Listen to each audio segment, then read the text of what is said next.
हमारी पहली किताब है द साइकोलॉजी ऑफ मनी, जिसका हिंदी अर्थ है धन संपत्ति का मनोविज्ञान। ये मॉर्गन हाउसल ने लिखी है। इसे हमने आपके लिए वर्ड टू वर्ड रीड किया है। चैप्टर वाइज आपको वीडियोस मिलते रहेंगे। मैं हूं अनुज पांचाल। शुरू करते हैं इंट्रोडक्शन से। द साइकोलॉजी ऑफ मनी यानी कि धन संपत्ति का मनोविज्ञान। प्रस्तावना। पृथ्वी पर सबसे बड़ा प्रदर्शन। मैंने अपने कॉलेज के वर्ष लॉस एंजलिस के एक बढ़िया होटल में सेवक के रूप में बिताए। वहाँ एक तकनीकी कार्यकारी अतिथि के रूप में अक्सर आया करता था। वह काफ़ी प्रतिभावान था। उसने लगभग 20 वर्ष से कुछ ही अधिक की आयु में ही वाईफाई का एक मुख्य घटक डिज़ाइन कर पेटेंट किया था। वह कई कंपनियां शुरू करके बेच चुका था और बेतहाशा कामयाब था। धन संपत्ति के साथ उसका जो संबंध था उसे मैं असुरक्षा और बचकानी मूर्खता का मेल कहूँगा। वह $100 के नोटों की कई इंच मोटी गड्डी साथ लेकर घूमता था, जिसे वह हर किसी को दिखाता था, फिर चाहे वो देखना चाहते हो या नहीं। वह बिना किसी संदर्भ के अपनी धन संपत्ति की खुलकर डींग मारता, खासकर जब वह नशे में धुत होता। एक दिन उसने मेरे सहकर्मी को कई $1000 की रकम दी और कहा, गली में जो जवाहरात की दुकान है वहाँ जाओ और $1000 के सोने के सिक्के लेकर आओ। 1 घंटे बाद हाथ में सोने के सिक्के लिए वह कार्यकारी और उसके दोस्त एक डॉक के चारों तरफ इकट्ठा हो गए, जो प्रशांत महासागर के सामने था।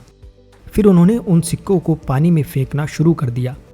वे उन सिक्कों को कंकरों की तरह उछालते और फिर किसका सिक्का सबसे दूर गया इस बात पर बहस करते और ठहाके मारकर हंसते, सिर्फ मनोरंजन के लिए। कुछ दिनों बाद उसने होटल के रेस्तरां में एक लैंप तोड़ दिया। एक मैनेजर ने उससे कहा कि वह $500 का लैंप था और उसे उसकी भरपाई करनी होगी। तुम्हें $500 चाहिए? कार्यकारी ने अविश्वासपूर्वक पूछा और जेब से नोटों की एक नई गड्डी निकालकर मैनेजर को देते हुए कहा, ये रहे $5000। अब मेरे सामने से दफ़ा हो जाओ और फिर कभी भी दोबारा इस तरह मेरी बेइज्जती मत करना। आप सोच रहे होंगे कि आखिर इस तरह का व्यवहार कब तक चल सकता था, और इसका जवाब है ज़्यादा दिन नहीं। कई वर्षों बाद मुझे पता चला कि वह दिवालिया हो गया। इस किताब का आधार ये है कि धन संपत्ति के मामले में आप कितना अच्छा प्रबंधन कर सकते हैं। यह इस पर कम निर्भर करता है कि आप कितने होशियार हैं और इस पर ज़्यादा कि आपका व्यवहार कैसा है। और व्यवहार सीखना कठिन कार्य है, उन्हें भी जो वास्तव में होशियार हैं। एक प्रतिभाशाली व्यक्ति जो अपनी भावनाओं का नियंत्रण खो दे एक वित्तीय आपदा हो सकता है। इसका विपरीत भी उतना ही सत्य है। सामान्य व्यक्ति जिन्हें वित्तीय ज्ञान नहीं है धनी हो सकते हैं, और अगर उनके पास कुछ ऐसी व्यवहारिक कौशल हों जिनके लिए बुद्धिमत्ता की औपचारिक युक्तियों की आवश्यकता नहीं होती। मेरी पसंदीदा विकिपीडिया प्रविष्टि आरंभ होती है। रोनाल्ड जेम्स रीड एक अमेरिकी जनहितैषी निवेशक, जेनिटर और गैस स्टेशन परिचर थे। रोनाल्ड रीड का जन्म ग्रामीण वारमोंट में हुआ। वे अपने परिवार से हाई स्कूल पास करने वाले पहले सदस्य थे। यह इसलिए भी और अधिक प्रभावशाली है कि वे प्रतिदिन रास्ते में अन्य लोगों से लिफ्ट लेकर कैंपस जाया करते थे। जो रोनाल्ड रीड को जानते थे उनके जीवन के बारे में बताने योग्य ज़्यादा कुछ नहीं था। उनका जीवन इतना सामान्य था जितना किसी का हो सकता है। रीड ने 25 वर्षों तक एक गैस स्टेशन में कारों की मरम्मत की और 17 वर्षों तक जेसी पेने में फर्श पर झाड़ू लगाई। 38 वर्ष की आयु में उन्होंने $12000 में एक 2 बेडरूम वाला घर खरीदा और अपना पूरा जीवन वहीं बिताया। 50 वर्ष की आयु में वे विधुर हो गए और उन्होंने फिर दोबारा विवाह नहीं किया। उनके एक मित्र का कहना है कि उनका खास शौक ईंधन की लकड़ी काटना था। वर्ष 2014 में 92 वर्ष की आयु में उनका निधन हो गया और तब जाकर इस विनीत ग्रामीण जेनिटर ने सुर्खियां रची। 2014 में 28,13,503 अमेरिकी नागरिकों की मृत्यु हुई। इनमें से 4000 से भी कम लोगों की शुद्ध संपत्ति उनकी मृत्यु के समय $8 मिलियन थी। रोनाल्ड रीड उनमें से एक थे। अपनी वसीयत में इस पूर्व जेनिटर ने अपने सौतेले बच्चों के लिए $2 मिलियन और स्थानीय अस्पताल एवं पुस्तकालय के लिए $6 मिलियन छोड़े थे। जो रीड को जानते थे वे चकराए हुए थे। उनके पास इतना सारा पैसा आखिर कहाँ से आया? बाद में पता चला कि इसमें कोई भी रहस्य नहीं था। न तो उन्होंने कोई लॉटरी जीती थी और न ही उन्हें ये पैसा विरासत में मिला था। रीड ने जितना संभव था उतनी बचत की और वह पैसा ब्लू चिप स्टॉक्स में लगा दिया। फिर उन्होंने दशकों तक प्रतीक्षा की, जब तक वह छोटी सी निवेश राशि बढ़कर $8 मिलियन में बदल गई। बस इतना ही, और एक जेनेटर से जनहितैषी। रोनाल्ड रीड की मृत्यु से कुछ माह पहले रिचार्ड नाम का एक और व्यक्ति खबरों में था। रिचार्ड फुस्कोन वह सब कुछ था जो रोनाल्ड रीड नहीं था। हार्वर्ड से पढ़े इस मेरिल लिंच कार्यकारी के पास MBA की डिग्री थी और उसने वित्तीय व्यवसाय में इतनी सफलता प्राप्त की कि लगभग 40 की उम्र में ही सेवानिवृत्त होकर एक जनहितैषी बन गया। पूर्व मेरिल CEO डेविड कोमांस्की ने फुस्कोन की व्यवसाय कुशाग्रता, नेतृत्व क्षमता, उचित मूल्यांकन और व्यक्तिगत अखंडता की काफ़ी प्रशंसा की। क्रेंस बिजनेस मैगजीन ने एक बार उसे सफल कारोबारियों की 40 अंडर 40 सूची में शामिल किया, लेकिन फिर ठीक सोने के सिक्के उछालने वाले तकनीकी कार्यकारी की तरह सब बिखर के रह गया। 2000 के पहले दशक के बीच फुस्कोन ने ग्रीनविच कनेक्टिकट में एक 18,000 वर्ग फुट के घर का विस्तार करने के लिए जमकर ऋण लिया। इस घर में 11 गुड़सलखाने, 2 एलिवेटर, 2 स्विमिंग पूल और 7 गैराज थे, और इस घर के रखरखाव का मासिक खर्च $90,000 से भी अधिक था। फिर वर्ष 2008 का वित्तीय संकट आ पड़ा। इस संकट ने वस्तुतः सभी की आर्थिक स्थिति को चोट पहुंचाई। इसने फुस्कोन को प्रत्यक्ष रूप से मिट्टी में मिलाकर रख दिया। अत्यधिक ऋण और अनकदी परिसंपत्ति ने उसे दिवालिया बना छोड़ा। फिलहाल मेरी कोई आमदनी नहीं है, उसने 8000 में कथित तौर पर एक दिवालियापन न्यायाधीश को बताया। पहले उसका 5 बीच वाला घर कब्जा लिया गया। 2014 में ग्रीनविच मैंशन की बारी थी। अपनी संपत्ति दान में देने से 5 महीने पहले रिचार्ड फुस्कोन का घर, जहां अतिथि घर के अंदर के स्विमिंग पूल के ऊपर आर पार नज़ारे वाले आवरण पर खाने और नृत्य के रोमांच का स्मरण करते थे, उसे इंश्योरेंस कंपनी द्वारा अनुमानित लागत से 75% कम की राशि में नीलाम कर दिया गया। रोनाल्ड रीड धैर्यवान थे और रिचार्ड फुस्कोन लालची, और बस इतना काफ़ी था दोनों के बीच की शिक्षा और अनुभव के विशाल अंतर को ग्रस्त करने के लिए। यहाँ सीख रोनाल्ड की तरह ज़्यादा या रिचार्ड की तरह कम बनने की नहीं है, हालांकि यह भी कोई बुरी सलाह नहीं है। इन कहानियों की दिलचस्प बात यह है कि वित्त के संबंध में ये कितनी अनोखी हैं। ऐसा कौन सा दूसरा उद्योग है जिसमें एक ऐसा व्यक्ति जो किसी कॉलेज डिग्री, प्रशिक्षण, पृष्ठभूमि, औपचारिक अनुभव और संपर्कों के बिना किसी ऐसे को पछाड़ दे जिसके पास सर्वश्रेष्ठ शिक्षा, प्रशिक्षण और संपर्क हो। मैं ऐसा कोई और उद्योग नहीं सोच सकता। एक ऐसी कहानी की कल्पना करना जहां रोनाल्ड रीड किसी हार्वर्ड प्रशिक्षित सर्जन से बेहतर हृदय प्रत्यारोपण कर सके, यह बिल्कुल असंभव है। या फिर श्रेष्ठ प्रशिक्षित वास्तुकारों से बेहतर गगनचुंबी इमारतें बना सके। ऐसी भी कभी कोई कहानी नहीं होगी जहां एक जनरेटर किसी विश्व के जाने माने परमाणु इंजीनियरों को मात दे सके। लेकिन निवेश के क्षेत्र में ऐसी कहानियां होती हैं।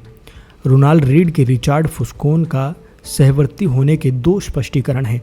पहला, वित्तीय परिणाम भाग्य द्वारा संचालित होते हैं और इसका बुद्धिमत्ता एवं प्रयास से कोई संबंध नहीं होता। यह कुछ हद तक सच है और यह किताब इस पर विवरण में चर्चा करेगी। यह दूसरा, और जो मेरे अनुसार अधिक सामान्य है, कि वित्तीय सफलता कोई कठिन विज्ञान नहीं है। यह एक व्यवहारिक कौशल है। जहां आप किस प्रकार व्यवहार करते हैं यह अधिक महत्वपूर्ण है, बजाय इसके कि आप क्या जानते हैं। मैं इस व्यवहारिक कौशल को धन संपत्ति का मनोविज्ञान कहता हूँ। इस किताब का उद्देश्य लघु कहानियों के द्वारा आपको यह विश्वास दिलाना है कि व्यवहारिक कौशल संपत्ति की तकनीकी पहलू से अधिक महत्वपूर्ण है। मैं ऐसा इस प्रकार करूँगा कि सभी रीड से लेकर फुस्कोन और बीच में बाकी सब बेहतर वित्तीय निर्णय लेना सीख सकें। और जैसा कि मैंने जाना है, यह व्यवहारिक कौशल काफ़ी अगोचर है। वित्त को मुख्य तौर पर गणित आधारित क्षेत्र के रूप में पढ़ाया जाता है, जहां आप किसी फॉर्मूले में डेटा डालते हैं और फॉर्मूला आपको बताता है कि आपको क्या करना है, और यह मान लिया जाता है कि बस आप यह कर लेंगे। व्यक्तिगत वित्त में यह सच है जहां आपको बताया जाता है कि आपके पास 6 माह की आपातकालीन राशि और आय का 10% बचत के रूप में होना चाहिए। निवेश में यह सच है जहां हमें ब्याज दर और मूल्यांकन के बीच पहले का सहसंबंध यथार्थ रूप से पता होता है। और यह कॉरपोरेट वित्त में भी लागू होता है जहां सीएफओ पूंजी का सटीक मूल्य माप सकते हैं। ऐसा नहीं है कि इनमें से कोई भी बात बुरी या गलत है। बात यह है कि यह जानने से कि क्या करना है, आपको यह पता नहीं चलता कि जब आप ऐसा करने की कोशिश करेंगे तो आपके दिमाग में क्या कुछ होगा। 2 विषय ऐसे हैं जो सभी को प्रभावित करते हैं, चाहे आप उनमें दिलचस्पी रखते हों या नहीं। स्वास्थ्य और धन। स्वास्थ्य सेवा उद्योग आधुनिक विज्ञान की एक वजह है जिससे विश्व भर में आयु संभाव्यता बढ़ रही है। वैज्ञानिक आविष्कारों ने मानव शरीर की क्रिया संबंधी डॉक्टरों के पुराने विचारों को पलट कर रख दिया है और इसके कारण वस्तुतः सभी अधिक स्वस्थ हैं। धन, उद्योग, निवेश, व्यक्तिगत वित्त, व्यवसाय आयोजन, यह अलग ही कहानी है। वित्त ने पिछले 2 दशकों में विश्वविद्यालयों से सबसे होशियार दिमाग वालों को बटोरा है। 1 दशक पहले प्रिंसटन स्कूल ऑफ इंजीनियरिंग में फाइनेंशियल इंजीनियरिंग सबसे लोकप्रिय मुख्य विषय था। क्या ये इस बात का प्रमाण है कि इससे हम बेहतर निवेशक बने हैं? मुझे तो ऐसा नहीं लगता। वर्षों की सामूहिक प्रयत्न त्रुटि विधि से हमने बेहतर किसान, कुशल प्लम्बर और विकसित रासायनिज्ञ बनना सीखा है। लेकिन क्या प्रयत्न त्रुटि विधि ने हमें अपने व्यक्तिगत वित्त में बेहतर होना सिखाया है? क्या ऋण में डूबने की हमारी संभावना कम हुई है? या फिर क्या हम बुरे दिनों के लिए बचत करने के लिए अधिक योग्य हैं? या सेवानिवृत्त होने को अधिक तैयार हैं? या फिर धन दौलत हमारे सुख के लिए क्या करती है और क्या नहीं? क्या इस बारे में हमारे विचार यथार्थवादी हैं? मैंने तो इन बातों का कोई दमदार प्रमाण नहीं देखा। मेरे अनुसार ऐसा होने का कारण ये है कि हम धन दौलत के बारे में जो सोचते हैं और सीखते हैं वह बिल्कुल उसी प्रकार है जैसे हम भौतिक विज्ञान सीखते हैं, नियमों और विधियों के साथ, और न कि मनोविज्ञान की तरह भावनाओं और बारीकी से। और यह मेरे लिए उतना ही दिलचस्प है जितना आवश्यक। पैसा हर जगह है, यह हम सबको प्रभावित करता है और हम में से अधिकांश को भ्रमित भी। हर कोई पैसे के बारे में कुछ अलग ही ढंग से सोचता है। यह हमें ऐसे सबक सिखाता है जो हमारे जीवन के कई पहलुओं में लागू होते हैं, जैसे जोखिम उठाना, आत्मविश्वास और सुख। कुछ ऐसे विषय हैं जो यह जानने और समझने के लिए अधिक शक्तिशाली आवर्धक लेंस प्रदान करते हैं कि लोग जिस प्रकार पैसे के प्रति आचरण करते हैं वे आखिर ऐसा क्यों करते हैं। यह पृथ्वी पर सबसे बड़े प्रदर्शनों में से एक है। धन दौलत के मनोविज्ञान के प्रति मेरा स्वयं का अभिमूल्यन इस विषय पर 1 दशक से भी अधिक लेखन के द्वारा विकसित हुआ है। मैंने वित्त संबंधी लेखन 2008 के शुरुआती दिनों में आरंभ किया। यह एक वित्तीय संकट का घोर काल था और 80 वर्षों की सबसे बुरी मंदी। यह लिखने के लिए कि क्या हो रहा है, मेरे लिए यह समझना आवश्यक था कि आखिर क्या हो रहा था। लेकिन इस वित्तीय संकट के बाद सबसे पहली चीज़ जो मैंने सीखी वह यह थी कि कोई भी यथार्थ रूप से नहीं बता सकता था कि क्या हुआ और क्यों, और इसे लेकर क्या कर सकते थे वह तो दूर की बात थी। हर अच्छे स्पष्टीकरण के लिए उतना ही विश्वसनीय खंडन भी था। इंजीनियर किसी पुल के ढहने का कारण बता सकते हैं क्योंकि इस बात पर सहमति है कि अगर किसी हिस्से में एक निश्चित मात्रा में बल डाला जाए तो वह हिस्सा टूट जाएगा। भौतिक विज्ञान विवादास्पद नहीं होता, वह नियमों से चलता है। वित्त अलग है, यह लोगों के आचरण से चलता है और मैं कैसा व्यवहार करता हूँ यह मेरे लिए सही हो सकता है पर फिर भी आपको मूर्खतापूर्ण लग सकता है। वित्तीय संकट के बारे में जितना मैंने पढ़ा और लिखा उतना ही मुझे एहसास हुआ कि आप इसे वित्त के बजाय मनोविज्ञान और इतिहास के लेंस के द्वारा बेहतर समझ सकते हैं। यह समझने के लिए कि लोग ऋण में क्यों डूब जाते हैं आपको ब्याज दर का अध्ययन करने की आवश्यकता नहीं है। आवश्यकता यह है कि आप लालच, असुरक्षा और आशावाद के इतिहास का अध्ययन करें। यह जानने के लिए कि निवेशक बियर मार्केट के तल पर क्यों बेच देते हैं। आपको भविष्य के अपेक्षित रिटर्न का गणित समझने की आवश्यकता नहीं है। आवश्यकता यह है कि आप उस व्यथा के बारे में सोचें जो आपको अपने परिवार की ओर देखकर होगी। यदि आपके निवेश उनके भविष्य को खतरे में डाल रहे हों। मुझे वोल्टेयर का यह अवलोकन बहुत पसंद है कि इतिहास कभी खुद को नहीं दोहराता, मनुष्य हमेशा दोहराता है। पैसे को लेकर हमारा आचरण कैसा है, इस बात पर यह बहुत अच्छे से लागू होता है।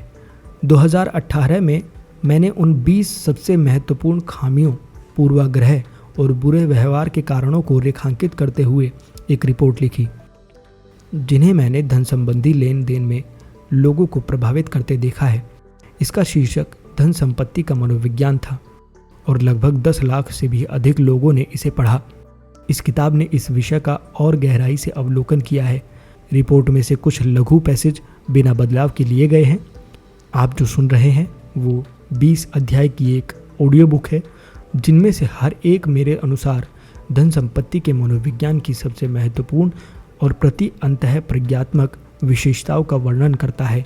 सभी अध्याय एक मूल विषय के इर्द गिर्द घूमते हैं, लेकिन साथ ही अपना एक अस्तित्व भी रखते हैं और स्वतंत्र रूप से भी पढ़ाए जा सकते हैं। यह एक लंबी किताब नहीं है। आपका स्वागत है। अधिकतर रीडर और लिसनर उन किताबों को समाप्त नहीं कर पाते जिन्हें वे पढ़ना या सुनना शुरू करते हैं, क्योंकि अधिकांश इकलौते विषयों को 300 पन्नों के विवरण की आवश्यकता नहीं होती। इसके बदले मैं 20 छोटे पॉइंट बताना आपको पसंद करूंगा, जिन्हें आप समाप्त कर सकते हैं या फिर आसानी से सुन सकते हैं, बजाय एक लंबी किताब के जिसे आप बीच में पढ़ना या सुनना छोड़ दें। तो चलिए आगे बढ़ते हैं और शुरू करते हैं इस किताब का पहला चैप्टर।